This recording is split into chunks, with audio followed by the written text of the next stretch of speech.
তুমি স্বীকার করলেও মরে যাবা, স্বীকার না করলেও মরে যাবে।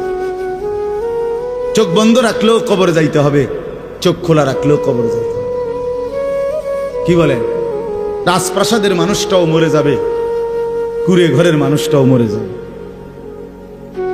সুখের খাবার যার মুখে সেও মরে যাবে, ভিক্ষার থালা যার হাতে সেও মরে যাবে। যাবে না? তো যেটা নিশ্চিত অনিবার্য বাস্তবতা, যে মৃত্যুকে আড়াল করার, অস্বীকার করার, পাশ কাটার কোনোই ব্যবস্থা নাই, কোনোই ব্যবস্থা নাই। না ক্ষমতা দেখাইয়া, না কাইন্দা কাইটা, কোনো সিস্টেম নেই। ক্ষমতা দিয়েও মৃত্যুকে ঠেকানো যাবে না, কাইন্দা কাইটাও কি করা যাবে না মৃত্যুকে।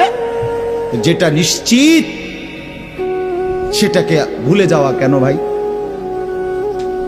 কেন ভুলে যাব আমরা?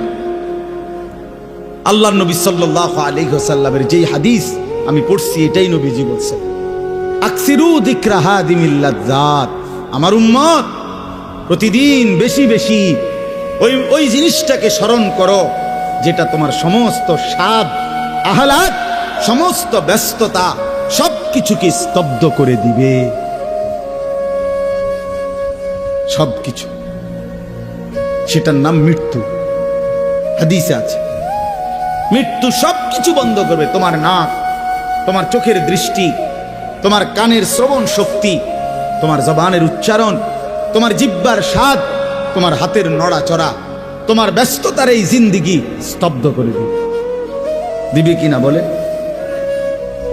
আমি অনেক সময় বলি, আমার প্রায় সময় জানাজা পড়তে গেলে মনে হয়, দেখবেন জানাজার নামাজেও মনে করেন 10:30 বাজে জানাজার টাইম দিছে, 10:30 জানাজা, 10:34 বাজে গেছে, 30-40 বাজে গেছে।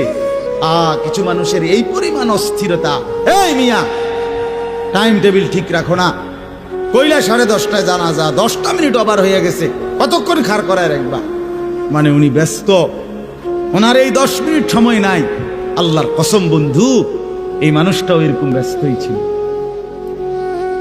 যে মানুষটার জানাজা হচ্ছে এখন, যার লাশ এখানে শোয়ানো, এই লোকটাও এমন ব্যস্তই ছিল। তার হাতেও একদিন সময় ছিল না। আজ গোটা পৃথিবী সব আগার জায়গায়, এই বেচারা শুধু নিস্তব্ধ। চোখের সামনের জলজ্জান্ত মানুষটা স্তব্ধ, আর হাত নড়ে না, পাও নড়ে না, আর চোখ নড়ে না, জিহ্বা নড়ে না। এই জন্য দুনিয়ার এই ব্যস্ততার ভিতর দিয়ে আমরা যদি মনে করি যে আমি শুধুই দুনিয়া, ভালো মন্দ, লাভ লোকসান, চাওয়া পাওয়া, প্রাপ্তি অপ্রাপ্তি, মনের চাহিদা পূরণ, সবকিছু শুধু দুনিয়া ভাইয়া, বাবা তো আখিরাত কার জন্য? কবর কার জন্য? তাইলে নবীজি সাল্লাল্লাহু আলাইহি সাল্লাম কাকে তাইলে আখিরাত বুঝাইতে চাইছেন? আল্লাহর কোরআন এমন কোন সূরা নাই, কোরআন শরীফের 114টি সূরা, 114টি সূরার এমন কোন সূরা নাই, এমন কোন রুকু নাই কোরআনে যেখানে আখিরাতের কথা, পরকালের কথা আলোচনা নাই। এই পরিমাণ আল্লাহ তাআলা আখিরাত, আখিরাত, পরকাল, পুনরুত্থান, হাসরের মাঠ, এগুলো আল্লাহ তাআলা এতবার বলছেন, অস্বীকার করার, পাশ কাটার কোনো সুযোগ নেই, কোনো সুযোগ নেই। কোরআন শরীফে আছে সূরা মুলকের মধ্যে, জাহান্নামী যখন চিৎকার করবে, জাহান্নামের ফেরেশতারা তখন বলবে, আলাম ইয়াতিকুম নাদির, এই নাফরমান, তোমারে কি কেউ কোনোদিন জাহান্নামের ভয় দেখায় নাই? ক্বালু বালা, সে বলবে হ্যাঁ, কদ জাআনা নাদির, আমার কাছে বহু ভয় প্রদর্শনকারী বান্দা এসেছিল।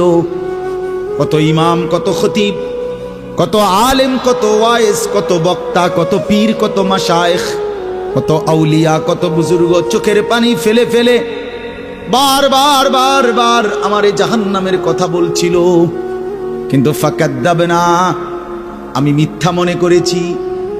ওয়াকুলনা মা নাযালাল্লাহু মিন শাই, আমি আরো বলছি এগুলো আল্লাহ বলে নাই, তোমরা মোল্লারা, মুন্সিরা তোমরা বানায়া বানায়া বলো। হ্যাঁ, অনেক বেত্তমিজ লোক আছে, ও আইতো না, হুজুররা যত কয় এত না, না ওরা জানে, ওরা আগেও একবার ফিডা খাইয়া আইছে, ওরা একবার ঘুরে আইছে হাসুরের মাঠ, ওরা জানে যত কয় এত না। ও কইতে লাগলে সবাই কয়, বাড়াইয়েই কয়, মাইক ফাইলে কে না কয়।